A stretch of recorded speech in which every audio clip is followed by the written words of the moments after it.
옆에 있는 분들과 한번 이렇게 인사 나누셨으면 좋겠습니다. 드림은 맡김입니다.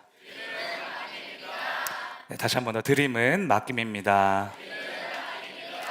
네, 오늘은 이 제목으로 레위기 27장 30절에서 34절 말씀 함께 나누도록 하겠습니다.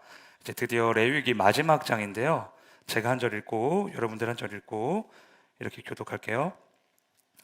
그리고 그 땅의 10분의 1, 곧 그 땅의 곡식이나 나무의 열매는 그 10분의 1은 여호와의 것이니 여호와의 성물이라.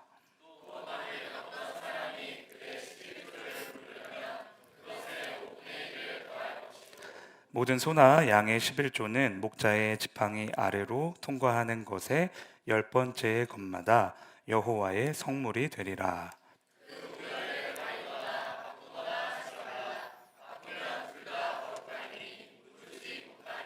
같이 읽겠습니다. 이것은 여호와께서 시내산에서 이스라엘 자손을 위하여 모세에게 명령하신 계명이니라. 아멘. 네, 이제 드디어 레위기 마지막 장에 저희가 도착을 했습니다. 어렵게만 생각했던 이 레위기 성경을 조금씩 천천히 살펴보니까 생각보다 그렇게 어렵진 않으셨죠? 네, 네. 번제, 화목제, 나병 환자를 고쳐주시는 규례, 또 거룩, 안식, 희년까지 저희가 이렇게 굵직굵직한 내용들을 이렇게 살펴보면서 레위기라는 이 성경도 굉장히 딱딱한 율법책이 아니라 예수님과 다 연결되어 있는 복음이었고 또 우리를 향한 하나님의 사랑의 러브레터였다는 거를 우리가 좀 이번 기회를 통해서 깊이 알게 된 것 같아요. 이제 오늘 본문이 담겨 있는 레위기 27장 마지막 장은요, 크게 두 가지의 내용으로 구성이 되어 있는데 첫 번째는 서원에 대한 이야기고요, 두 번째는 11조에 대한 이야기입니다. 이 두 가지의 공통점이 있다면 하나님께 드리는 것, 하나님께 맡기는 것, 하나님께 올려드리는 것에 있다고 할 수가 있어요. 제가 레위기의 주제는 거룩함이다 이렇게 말씀을 드렸었죠. 그 거룩함의 여정 가장 끝에 나오는 내용이 바로 하나님께 드리는 거라는 거예요. 참 이게 저는 이 성경 묵상하면서 참 중요한 의미가 있다라는 생각을 했습니다. 거룩은 무엇으로 완성이 되는가? 이 질문에 대한 대답을 가장 마지막에 해주시는 거 아니겠습니까? 바로 하나님께 내 삶을 아낌없이 드림으로, 온전히 내 삶을 맡겨드림으로 거룩한 산 제물이 되어 내 존재 자체가 하나님께 올라감으로 이 거룩의 끝맺음이 맺어진다. 하나님께서 우리에게 이 말씀을 하고 싶으신 것 같아요. 거룩한 자녀가 된 것으로 만족하는 게 아니라 이제 그 거룩의 힘을 가지고 내 마음과 힘과 뜻을 다해 주님을 위하여 살아가는 것, 날마다 하나님의 영광을 위하여 걸어가는 것, 그것이 이제 레위기 마지막 장을 통해 주님이 우리 모두에게 하시고 싶은 말씀인 것 같습니다.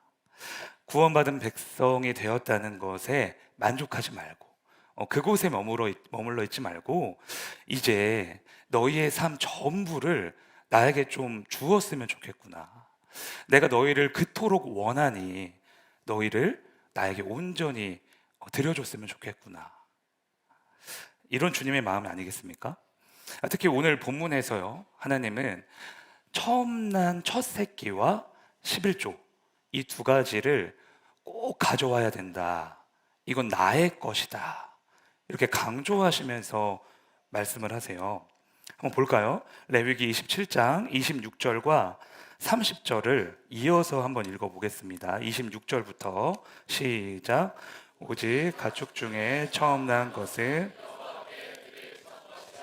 소나 양은 여호와의 것이니 누구든지 그것으로는 성별하여 드리지 못할 것이며, 그리고 그 땅의 10분의 1, 곧 그 땅의 곡식이나 나무의 열매는 그 10분의 1은 여호와의 것이니 여호와의 성물이라. 아멘. 근데 여러분 여기서 한번 잘 생각을 해보세요. 이 당시 이스라엘 백성들의 상황에서 처음 난 첫 새끼와 이제 곡식을 얻은 그 곡식 중에 10분의 1을 하나님께 드린다는 거, 참 어려운 일 아니겠습니까? 지금 이 이스라엘 백성들은요, 이 레위기의 율법을 시내산에서 받고 끝나는 게 아니잖아요.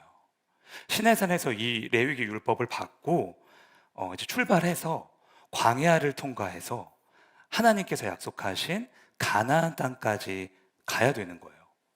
즉 앞으로의 여정이 아직 많이 남아 있다라는 거죠. 그러니까 가나안까지 가려면요, 갈 길이 엄청 먼 거예요. 그러면 하루하루 이렇게 광야를 통과해서 나그네처럼 살아가야 하는 이 사람들에게 처음 난 첫 새끼와 11조는 큰 거일까요? 작은 거일까요? 작은 걸까요? 큰 거죠. 엄청 큰 거죠. 어떤 사람들은요, 이 첫 새끼와 10의 1조를 자신의 생명처럼 여겼을 수도 있어요. 이것만큼은 드릴 수 없어. 이 귀한 걸 드리면 나랑 내 처자식은 굶어 죽을 수도 있잖아. 우리가 당장 내일 이제 광야를 통과해서 지나가야 되는데 이걸 하나님한테 드리면 우리 망하는 거 아니야? 우리 먹을 게 없어지는 거 아니야? 라고 생각했을 수 있다라는 거죠. 왜냐하면 지금 이스라엘 백성들은 가나안 땅에 정착해서 안정된 삶을 살고 있는 게 아니잖아요. 지금 광야를 걸어가야 되는 나그네 같은 상황이니까. 그런데 이들의 현실을 누구보다 잘 아는 하나님께서 처음 난 첫 새끼와 10의 1조를 무조건 가져와라. 이거 내 거다. 이렇게 말씀하고 계시는 거죠. 여러분 이해가 되십니까? 우리가 알고 믿고 고백하고 있는 그 하나님, 사랑의 하나님께서 이러실 수 있을까? 라는 거죠. 사실 이스라엘 백성들까지 갈 것도 없이요, 지금 우리의 현실을 한번 볼까요? 매번 11조 헌금 드리는 게 정말 쉽지 않으실 거예요. 믿음이 좋으셔서 잘 이렇게 11조 헌금을 매번 꼬박꼬박 드리시는 분들도 있겠지만, 저는 진짜 청년 때만 해도 어렸을 때 믿음도 너무 약하고 지혜도 별로 없어서 부끄럽지만 11조를 꼭 해야 된다, 반드시 해야 된다 라는 생각을 잘 못했던 것 같아요. 그리고 이스라엘 백성들처럼 나의 어려운 상황이나 이런 환경들을 핑계 삼아서 할 수 있는데 의도적으로 안 하기도 했습니다. 하나님은 뭐 이런 나의 어려움 다 아실 거야. 사랑의 하나님이니까, 뭐 좋은 하나님이니까, 선하신 분이니까 뭐 이해해 주시겠지. 이번 달은 좀 넘어가도 다 이해해 주시겠지. 이런 식으로 합리화를 계속 했던 것 같아요. 하나님은 그렇게 말씀하신 적이 없는데 스스로 그렇게 타협을 하는 거죠. 근데 실제로 제가 처한 환경이 그렇게 뭐 유복하지 않았던 것도 사실이고요. 저희 집이 어려워서 뭐 부모님이 저에게 용돈을 주실 수 없는 상황이었거든요. 그런데 주님은 우리의 이런 어려운 상황, 환경 다 아시면서 모든 것을 가지신 주님이 그건 꼭 가져와야 된다 라고 말씀하신다는 거죠. 왜 그렇게 명령하실까? 제가 답을 먼저 알려드릴게요. 주님이 우리를 사랑하시기 때문입니다. 우리를 너무나 사랑하셔서요, 주님은 우리와 인격적인 관계를 맺고 싶어 하시거든요. 우리 신혼부부 형제 자매님들도 예전에, 지금도 그러실 텐데 지금의 남편을 사랑하시고 지금의 아내를 무척이나 사랑하셔서 결혼하셨죠. 네, 다들 그러셨을 거라고 믿습니다. 그렇게 사랑하는 사람이 생기면요, 자연스럽게 뭘 하고 싶냐면 인격적인 관계를 만들고 싶어 하잖아요, 우리가.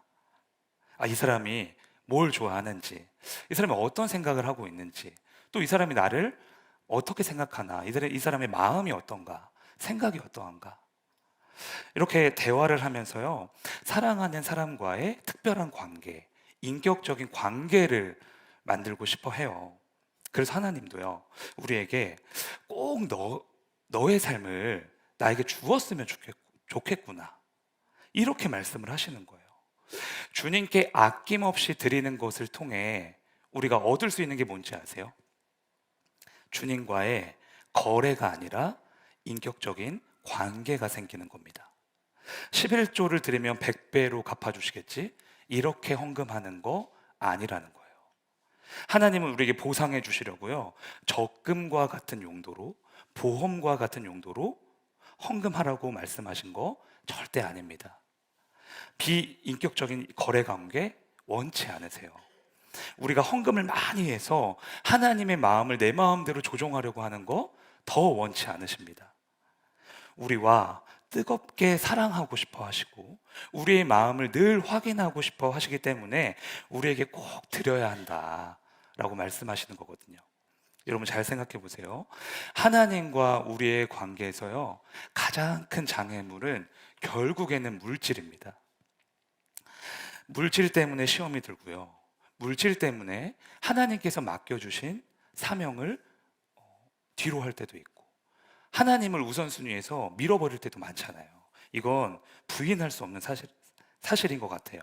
그래서 예수님이 이렇게 말씀하시잖아요. 너희는 두 주인을 섬길 수 없다. 한 주인이 하나님이고 여기서 한 주인은 물질입니다. 그만큼 모든 인간의 공통적이고 치명적인 약점이 바로 물질이라는 거예요. 하나님을 제쳐두고 우리의 주인이 될 만큼 그 정도의 파워를 가지고 있는 게 바로 물질이다. 그래서 예나 지금이나 이 세상을 사로잡고 있는 게 만몬주의 아니겠습니까? 돈이면 다 된다는 세상, 돈으로 올라가고 돈으로 인정받고, 돈이면 부모 자식도 죽일 수도 있고, 돈만 되면 다 허용이 되는 이 타락한 세상에 깔려있는 사상과 가치관이 바로 만몬주의라는 거죠.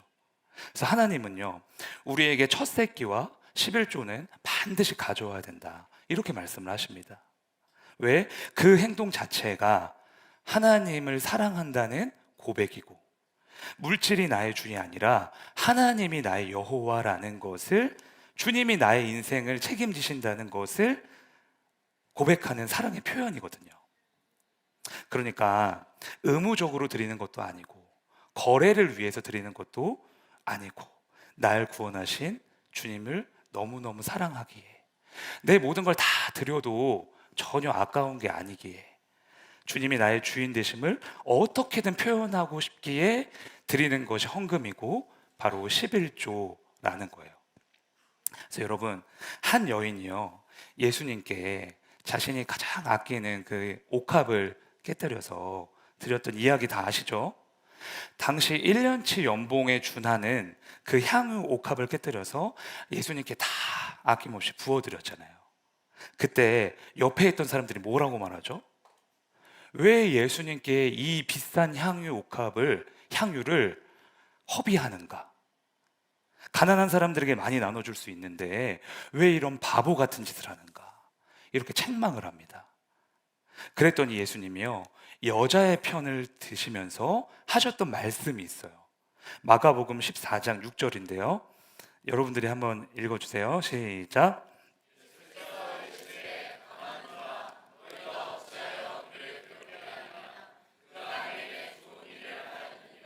아멘.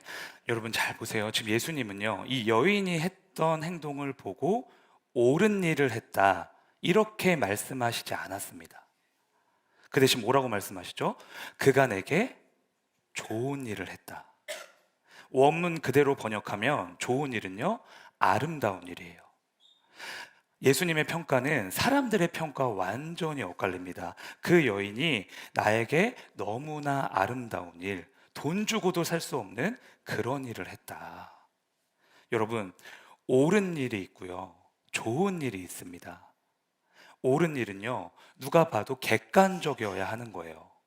효율적이어야 하고요, 조금도 손해를 보면 안 됩니다. 즉 수지타산이 맞아야 돼요. 계산이 딱딱 들어맞는 거죠.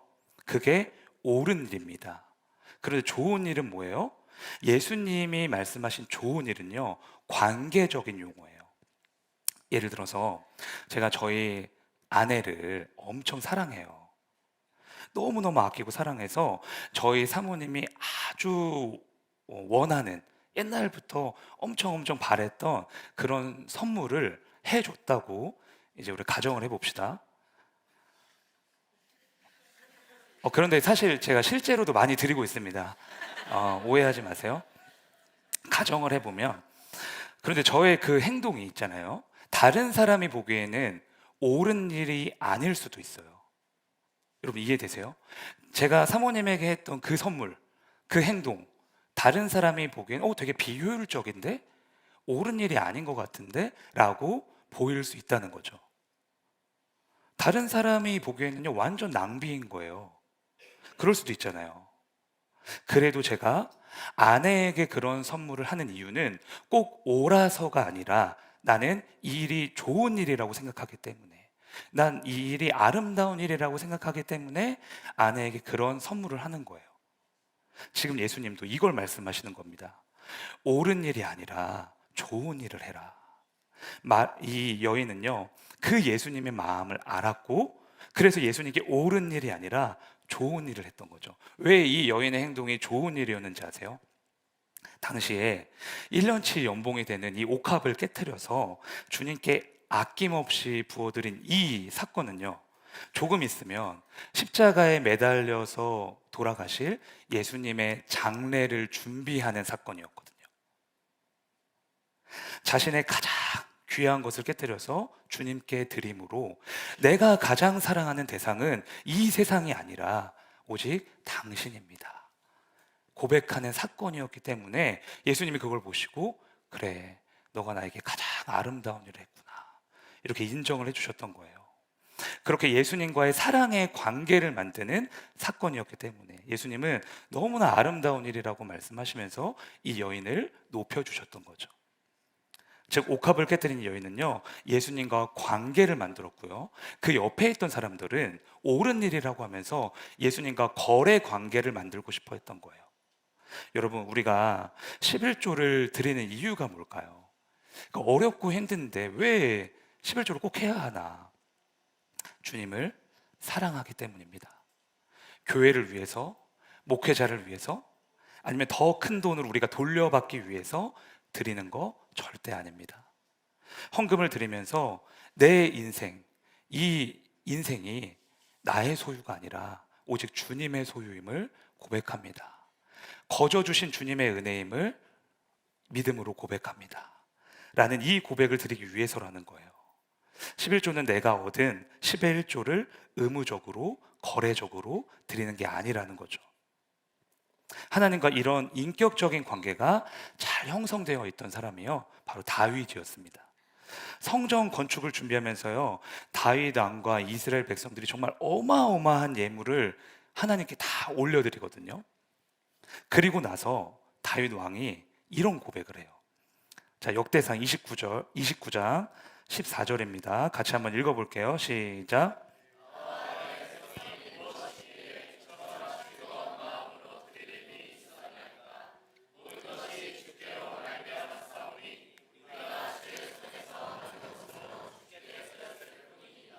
아멘. 내가 가진 모든 게 다 주님의 손에서 받은 것입니다. 그러니 나의 소유를 드린 게 아니라 사실은 주님의 것을 주님께 다시 올려드렸을 뿐입니다. 너무나 멋진 고백 아니겠습니까? 우리는 모든 게 다 내 거라고 생각했어. 하나님, 이거 내 소유잖아요. 내 건강이고 내 시간이고 내 물질이고, 그래서 드릴 수가 없어요 라고 생각할 때가 많잖아요. 그런데 다윗에게는 그 생각 자체가 없어요. 다윗의 이 고백에 따르면요, 지금 다윗이 가지고 있는 모든 건 다 주님의 거예요. 그런데 다윗의 이 고백이 위대한 이유는 왕이 되었을 때, 왕의 신분으로 모든 것을 소유하고 모든 것을 누리고 모든 것을 좌지우지했을 때 하나님께 올려드린 고백이었다는 거예요. 한 나라의 왕이라면 사실 모든 게 다 나의 것이라고 주장할 수 있잖아요. 지금까지 이런 업적과 명성을 쌓은 게 다 나의 노력 때문이라고 말할 수 있잖아요. 그런데 다윗에겐 그런 마음이 전혀 없어요. 왜? 지금 자신의 손에 있는 건 내게 아니라 하나님의 것이라는 확신이 있었거든요. 그래서 다윗은요, 하나님과 거래를 한 게 아니라 관계를 만들었습니다. 주님 한 분만을 정말로 사랑했던 거예요. 사랑함으로 드렸기에 드리는 것 자체가 기쁘고 즐거웠던 거죠. 그래서 여러분, 하나님과 거래하지 않고 관계를 만드는 거, 그게 우리가 헌금을 드리면서 가장 잘 기억해야 할 중요한 가치입니다. 그래서 예배에서 그 헌금 시간은요, 설교 시간 뒤에 딸려 있는 부록 같은 시간이 아니라 주님에 대한 나의 사랑을 진실하게 고백하는 너무나 성스러운 시간인 거예요. 주님께 우리의 사랑을 표현하는, 주님이 나의 모든 것 되시는 분이라는 아주 귀한 고백의 시간인 거죠. 그래서 저와 여러분도요, 이 옥합을 깨뜨린 여인처럼 옳은 일이 아니라 좋은 일을 하셔서 주님께 진실한 사랑을 날마다 고백하게 되기를 주님의 이름으로 축복합니다. 근데 이제 마지막으로 하나님이 레위기 마지막에 이 드림을 강조하신 이유가 또 있는데요. 주님께 드리는 것이요, 사실은 내 삶을 주님께 맡기는 것과 동일하기 때문입니다. 레위기 다음에 나온 성경이 뭐죠, 여러분? 신명기인가요? 민수기, 예, 민수기죠. 그런데 민수기의 히브리어 제목은요, 베미드바르라고 해서 광야에서, 광야로부터라는 뜻을 가지고 있습니다. 그래서 민수기 1장 1절이 이렇게 시작을 해요. 한번 볼까요? 같이 읽겠습니다. 시작. 이스라엘 자손이 애굽 땅에서 나온 후 둘째 달 첫째 날에 여호와께서 시내 광야 회막에서, 여러분 보세요. 말씀을 보면 여호와께서 어디서 말씀하시죠? 신의 광야에서, 광야 회막에서. 그러니까 지금 민수기의 배경은 광야라는 걸 우리에게 지금 알려주고 있는 거예요. 광야를 들어가기 바로 직전에 광야를 진군할 준비를 하고 실제로 광야를 통과해서 광야를 통과하는 스토리가 기록된 성경이 바로 민수기라는 거죠. 그런데 여러분, 왜 주님은 이스라엘에게 광야를 통과하게 하셨을까요? 내가 철저히 죽고 주님의 말씀으로만 다시 태어나라고. 내 자아가 산산조각이 나고 주님의 말씀을 듣고 의지하고 그 믿음으로 살아가는 하나님 백성의 정체성을 회복하라고 광야의 시간을 주셨어요. 세상을 바라보는 눈 다 닫아버리고 오직 하늘을 향한 영적인 눈만 열려서 오직 주님께 맡기며 살아갈 때 주님이 우리의 삶을 어떻게 먹이시고 입히시고 책임지시는지 너희가 똑똑히 봐라, 이거 알려주시려고. 그래서 민수기에서는 광야에서 빚어지고 훈련되고 다시 새롭게 영적으로 거듭나는 그런 이스라엘 백성들의 이야기가 펼쳐집니다. 결국 민수기의 배경이 되는 광야에서는요, 내 삶을 철저히 드리지 않으면, 온전히 맡기지 않으면 죽게 되고요, 반대로 그렇게 힘들고 어려운 상황에서도 주님께 내 삶을 온전히 드리기만 하면, 맡기기만 하면 주님이 내 삶을 책임지시는 역사가 나타나는 거예요. 여러분, 이게 레위기의 마지막이 주님께 드림으로 끝맺음을 맺는 이유입니다. 이제 이스라엘 백성들이 광야로 들어갈 건데 광야로 들어가서 하나님께 맡기지 않으면 죽게 되잖아요. 여러분, 광야 생활 다 읽어보셨죠? 성경으로. 이스라엘 백성들이 광야에서 진짜 힘들고 진짜 죽게 될 때는 언제죠? 물이 없을 때, 양식이 떨어졌을 때, 대적이 나타났을 때? 아닙니다. 하나님과 인격적인 관계가 멀어졌을 때, 내 삶을 온전히 하나님께 맡겨드리지 않았을 때, 그때 이스라엘 백성들에게 진짜 큰 고통과 환란이 임해요. 물이 없고 양식이 없고 집이 없는 광야에서도요, 절대 죽지 않습니다. 뭐만 하면요, 하나님과의 관계만 이어져 있으면, 주님이 내 안에, 내가 주님 안에 연결되어 있기만 하면 광야에서도 망하는 법이, 패배하는 법이 없어요. 그런데 이스라엘 백성들이 큰 어려움에 빠지고 절망을 만나게 되고 대적을 만나서 처참히 패배했던 건 다 언제였냐면 하나님과의 관계가 끊어졌을 때라는 거죠. 레위기가 끝나고 이제 민수기로 넘어가는 시점에서 하나님이 우리에게 알려주고 싶으신 건 그거 아닐까요? 너의 인생을 온전히 나한테 다 드려봐라. 시간과 물질과 마음과 이 모든 것, 너의 목숨과 힘과 뜻을 다해 나에게 너의 인생을 걸어봐라. 그렇게 너의 인생을 나에게 맡기면 내가 광야에서도 널 책임질 것이고 광야에서도 먹이고 입히는 그 하늘의 기적을 너희 눈앞에 똑똑히 증거해 주겠다. 우리의 삶을, 우리의 존재 자체를 거룩한 산 제물로 주님께 올려드릴 때 우리의 옥합을 깨뜨려서 주님 손에 우리의 삶을 온전히 올려드릴 때 주님께서 책임져 주신다. 우리 인생의 대장이 되어 주신다. 우리 인생의 구원자가 되어 주신다 라는 걸 지금 알려주고 싶으신 거예요. 그래서 여러분 나중에 한번 읽어보세요. 레위기 27장과 민수기 1장은 연결이 됩니다. 여러분 우리가 살아가는 이 세상을요 광야라고 하잖아요. 광야에서 여러분 무엇을 해야 됩니까? 옳은 일이 아니라 좋은 일을 하셔야 됩니다. 계산하는 게 아니라 주님께 언제나 낭비하셔야 됩니다. 상식적인 일, 효율적인 일 아니라 여러분의 옥합을 깨뜨려서 하나님께 아낌없이 드리는 삶을 드려야 돼요. 왜 그래야 될까요? 내 삶을 드리는 것이 내 삶을 주님께 맡기는 것이기 때문입니다. 그래서 여러분 주님께 드리는 만큼요 우리는 자유해질 수 있어요. 주님께 드리는 건 빼앗기는 게 아니라 내 인생을 맡기는 거거든요. 오해하지 않으셨으면 좋겠습니다. 여러분이 피땀 흘려 번 돈을요 교회에 다 갖다 바쳐라 이런 말 하는 거 아닙니다. 엄청난 헌신을 하라는 것도 아니에요. 다만 물질 때문에 주님과의 관계에서 넘어지지 말고 옥합을 깨뜨린 이 여인처럼 여러분의 옥합을 깨뜨려서 가장 귀한 것을 주님께 드려서 주님이 나의 주 되심을 매일매일 고백하시라는 거예요. 여러분 그래서 11조는 10개 중에 하나를 빼앗기는 게 아니라 나는 하나만 드렸을 뿐인데 9개를 얻게 되는 겁니다. 아까워하지 말고 기쁨으로 드렸을 때 나에게 있는 모든 것이 다 주님의 것임을 고백하며 올려드릴 때 물질의 우상이 깨지고 진짜 물질의 주인 되시는 주님께서 우리의 인생을 책임져 주실 줄로 믿습니다. 여러분의 인생을 아낌없이 드리는 여러분들에게 하나님의 하늘의 은혜와 기적을 부어주실 줄로 믿습니다. 네, 오늘 함께할 찬양은요 내 삶을 깨뜨립니다 입니다. 가장 귀한 것을 깨뜨려서 아낌없이 드리는 우리가 되길 소망하며 믿음으로 함께 고백했으면 좋겠습니다.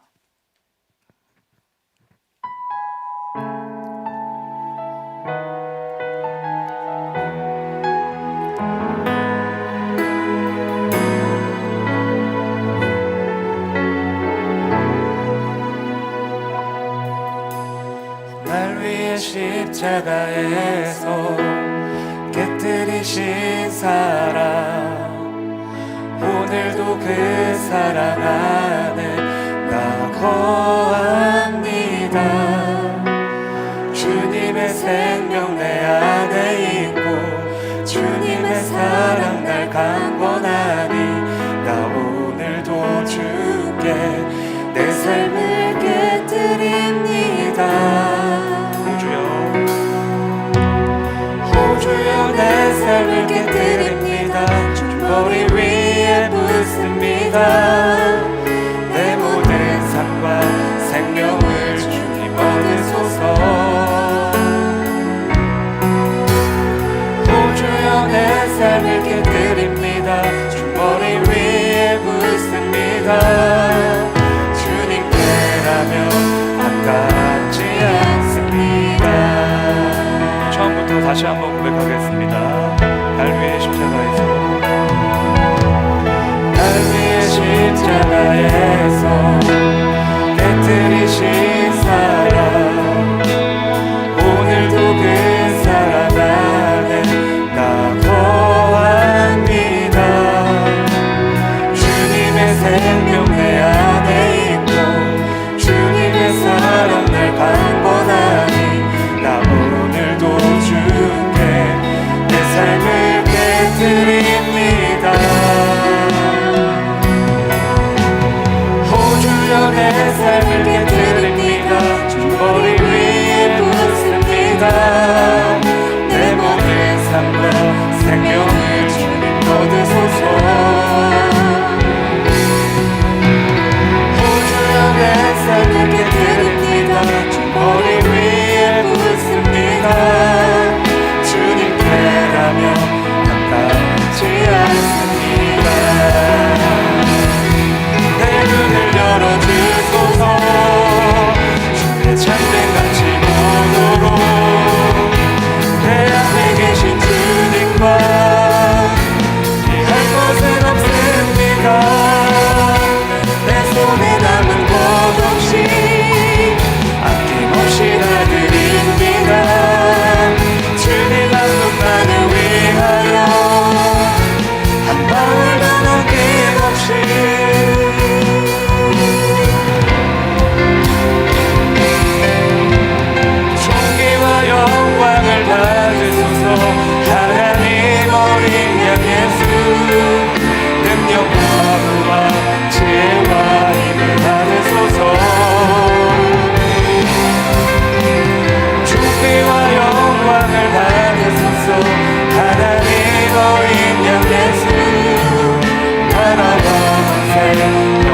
갚지 않습니다. 우리 시간 마음 모아서 함께 기도하기를 원합니다. 하나님 아버지, 주님께서 우리에게 모든 것을 주셨는데 내 것이라고 주장하며 내 소유라고 주장하며 내 삶을 온전히 드리지 못하고 있었다며 이 시간 그 모든 우상을 성령의 불로 태워 주시옵소서. 하나님, 가장 큰 우상은 내 자신이오니 나를 죽여주시고 성령의 불로 나를 없애주시고 온전히 내 삶을 드려 거룩한 산 제물이 되어 하나님께 영광 드린 우리 모두가 되게 하여 주시옵소서. 이 시간 주여 한번 해주고 함께 기도하겠습니다. 주여